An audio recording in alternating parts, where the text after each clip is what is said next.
Приветствую на своем канале подписчиков и новых зрителей. Я Светлана, и вы попали в мой молодой сад, который находится в Киевской области, Украина. Сегодня расскажу и покажу вам, без чего ни один сад не будет смотреться гармонично.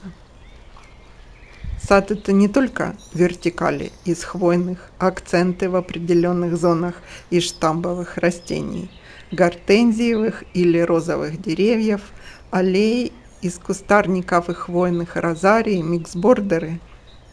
Сад смотрится единым целым, когда его объединяет какое-то одно растение.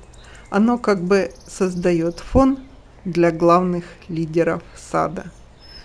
Что бы мы ни сажали, как бы много дорогих красивых растений, сад не будет гармоничным.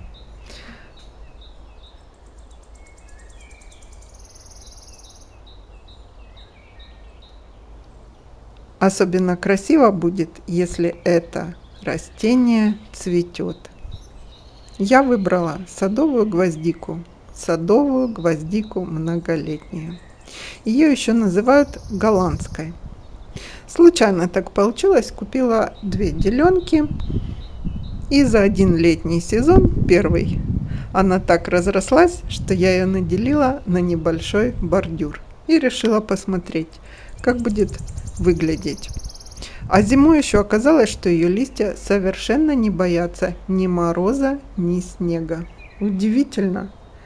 Но как только пригревает солнышко, она встрепенется и, как ни в чем не бывало, готова радовать глаз, да еще серой, холодной зимой. Прочитала об этом цветущем растении, и оказалось, что садовая гвоздика также популярна и любима многими садоводами, как тюльпаны и даже розы. Я, допустим, об этом вообще не знала.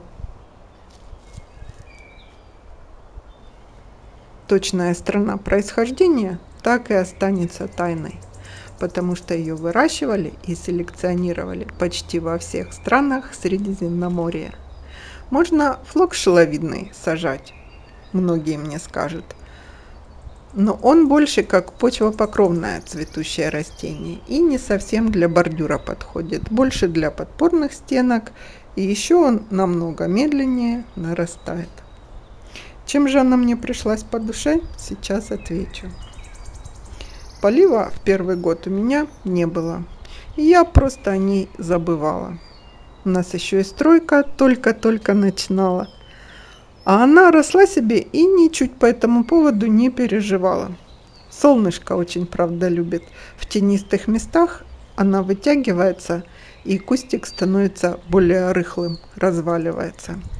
Это я потом путем своих садовых экспериментов определила, где ей больше нравится, где ей меньше. Интересно, что ее можно выращивать и в контейнерах. Но мне в качестве бордюра она нравится намного больше. Я рассадила ее по всему своему саду. На прогулках вы видели, наверное. По сравнению с другими почвопокровными растениями, например, с ясколкой, она создает более плотный коврик и не такой высокий. У меня высота садовой гвоздики примерно 20-25 сантиметров. Низкорослая, невысокая. У нее очень приятный и слабый аромат гвоздички. Я когда вам про розы рассказывала, я говорила, что по всему саду витает гвоздичный аромат. И кажется, что розы даже гвоздикой пахнут. Если сравнивать ее с алисумом, преимущество у садовой гвоздики в том, что ее не надо каждый год заново высаживать. Цветет очень долго, больше месяца. Когда я показывала свои рододендроны, рассказывала, что она начала цвести. Это была середина мая. Сейчас все мои азалии, рододендроны и отцвели, и новые побеги у них по 15 сантиметров выросли, а она все цветет и цветет. Ну, уже скоро обрезать буду. Еще очень нравится, что нежный цветок у нее с резными лепесточками. На замедленной съемке красиво видно. Любят пчелы ее, значит, она очень сладкая. Листва голубовато-сизая, после цветения ажурными холмиками создает бордюр на клумбах вдоль всех дорожек до самых морозов. А потом ее просто присыпет снег, и все, ждем следующего года. Разрастается, как я сказала, очень быстро, особенно если ее еще поливать будете. Почва не требовательна. Это же, конечно, не означает, что в песке будет расти отлично. Хотя у меня в этом году, например, алисум населся в куче с отсевом и цветет. Я сейчас занимаюсь тем, что рассаживаю его тоже по саду. Вот такая жажда к жизни у растений. Я свою садовую гвоздику ничем не удобряю, ничем, ни от вредителей, ни от болезней не обрабатываю. А если ее хоть один разок для пышного цветения побрызгать, наверное, кусты выше колена повырастают. Попробуйте. Бывает она разных цветов. Я выбрала в свой сад белый, потому что белый цвет делает сад очень нарядным и сочетается со всеми моими розами. Они как раз сейчас цветут. И с хвойными. Особенно красиво гвоздика на контрасте. Например, с мелкоцветковой азалией. Я вам уже показывала. Или у меня еще она посажена с хостами. Разрослась там, что хосты даже забила низкие. А цветет, сейчас обрежу и посмотрю, где буду ее убирать из этого бордюра с хостами. Еще купила малюсенький кустик кораллово-розового цвета. Посмотрю, где ее можно будет вписать в сад. Если понравится, тоже буду делить и сеять семенами. Вообще я посадила гвоздику в тех местах, где надо закрыть землю. От сорняков и от всякого разнотравья. Там, где еще клумбы не доделаны. И просто там, где пусто.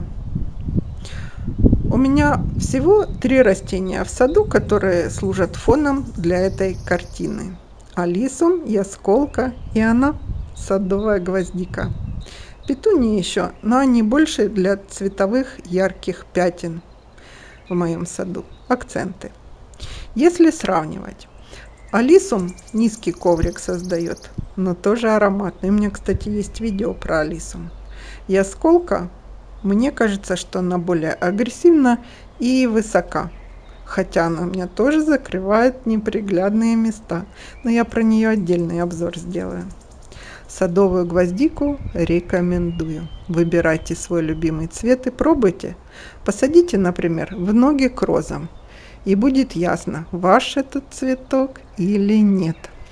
На сегодня у меня все. Делитесь в комментариях, какие цветы вы сажаете в качестве бордюров или почвопокровных цветущих акцентов. До встречи в следующем видео.